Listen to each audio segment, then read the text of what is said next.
Ahora vamos a hablar de nuestra salud y es que en el ámbito médico los avances tecnológicos permiten que especialidades como la neurocirugía permitan cada vez tratamientos menos invasivos y con efectos más positivos. Por ejemplo, en el caso de la cirugía de columna. Hospital de Diagnóstico, Excelencia en Medicina, presenta.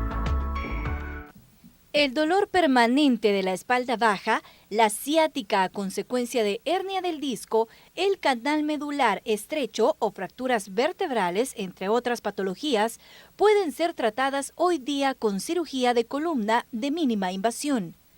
El procedimiento debe ser realizado por un neurocirujano y requiere de aparatos especiales, como un microscopio quirúrgico de alta resolución, un fluoroscopio y los instrumentos para cirugía de mínima invasión de columna. Para realizar este tipo de cirugía, el neurocirujano realiza una pequeña incisión en la espalda al nivel de las vértebras afectadas. Posteriormente se utilizan retractores tubulares especialmente diseñados para evitar el daño de los músculos de la espalda. La cirugía se realiza con anestesia general y en aproximadamente 15 días el paciente podrá regresar a su vida cotidiana, siempre que tenga los cuidados posoperatorios indicados. Asimismo, los pacientes oncológicos con lesiones vertebrales pueden beneficiarse de cirugía de columna con mínima invasión para la extirpación de tumores, descompresión o estabilización vertebral, lo que permite su movilización y, en muchos casos, el alta hospitalaria en las primeras 24 o 48 horas tras la intervención.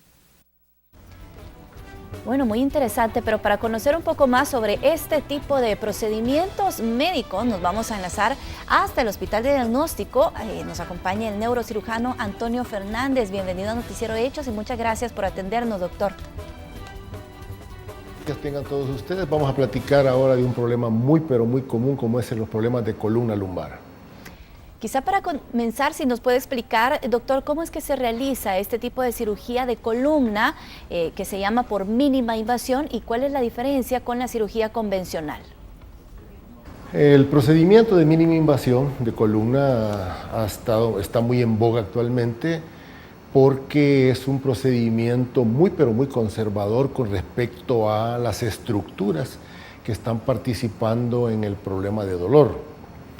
La consulta más frecuente es la columna lumbar, la famosa ciática, donde realmente es una de las indicaciones bastante precisas para cirugía de mínima invasión.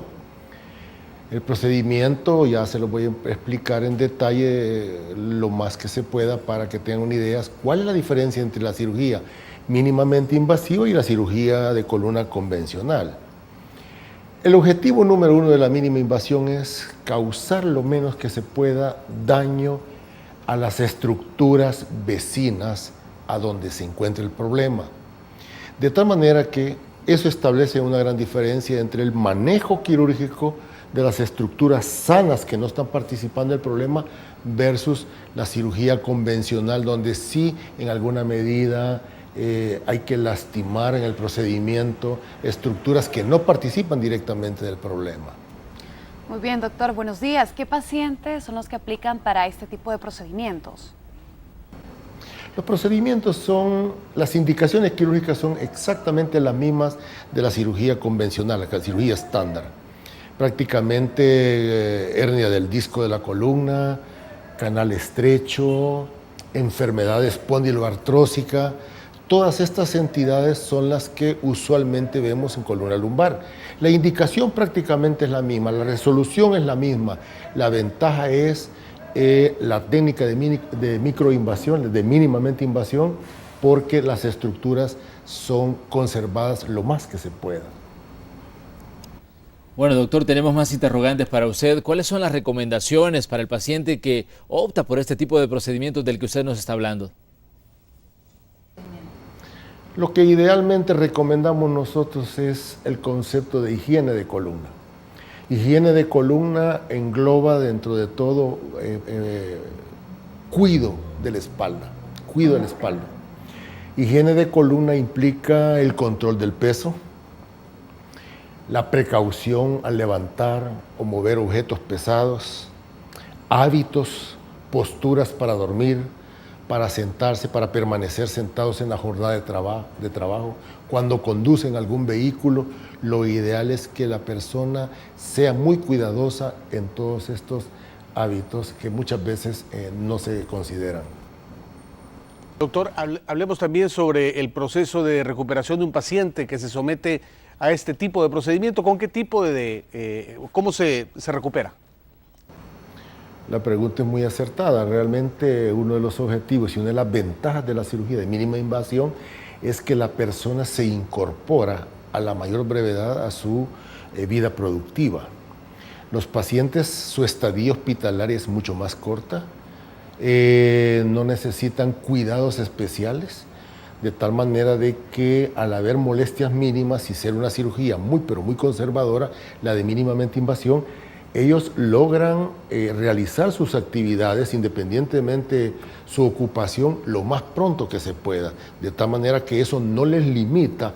Ya no existen en estos procedimientos incapacidades prolongadas, ausencias al trabajo, prórrogas de incapacidades. El que se dedica al ejercicio propio particular también es capaz de manejar sus funciones a la mayor brevedad posible, a diferencia de antes que se requerían incapacidades de 2, 3 meses con mínimamente invasión. Se ha cortado todo eso en el posoperatorio. Bueno, sin duda, doctor, que aquí juega un papel muy importante también la tecnología. ¿Con qué contamos actualmente en El Salvador? Sí, la verdad es que juega un papel exageradamente importante el equipo con el que el cirujano cuenta. Lamentablemente un procedimiento no se puede hacer en cualquier centro hospitalario, sino que hay un requisito mínimo que se necesita para este tipo de procedimientos. Para el caso del hospital de diagnóstico, que cuenta con todo el equipo necesario, indispensable para un feliz término el procedimiento. A la cabeza el brazo en seo, el fluoroscopio, el microscopio de alta resolución, el set de instrumentos para cirugía de mínima invasión. Todo eso es lo que nos permite y nos facilita que termine con éxito un procedimiento quirúrgico, donde ya toda esa estructura, todo ese equipo está diseñado para facilitarle al cirujano y minimizar los riesgos durante el momento quirúrgico. Esas son muy buenas noticias, que ya se cuente con ese equipo tecnológico ya aquí en el país. Pero doctor, ¿cuál sería el momento en el que se debe consultar? Es decir, ¿cuáles son esas señales a las que yo debería estar atenta ante una complicación?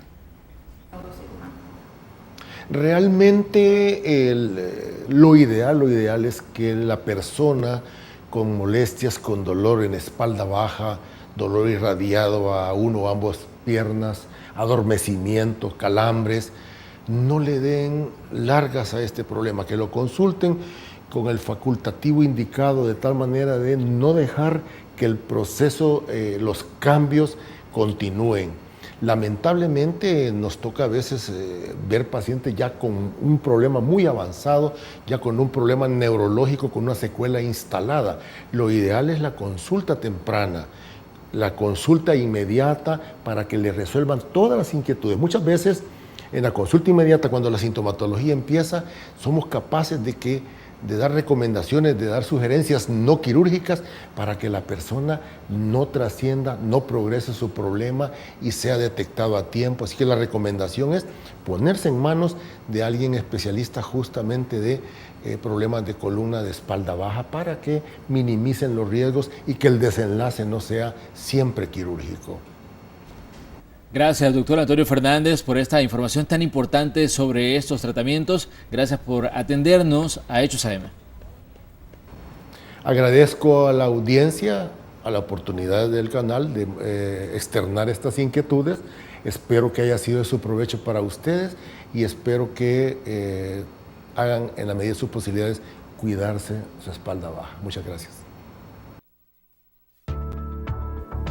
Hospital de Diagnóstico, Excelencia en Medicina, presentó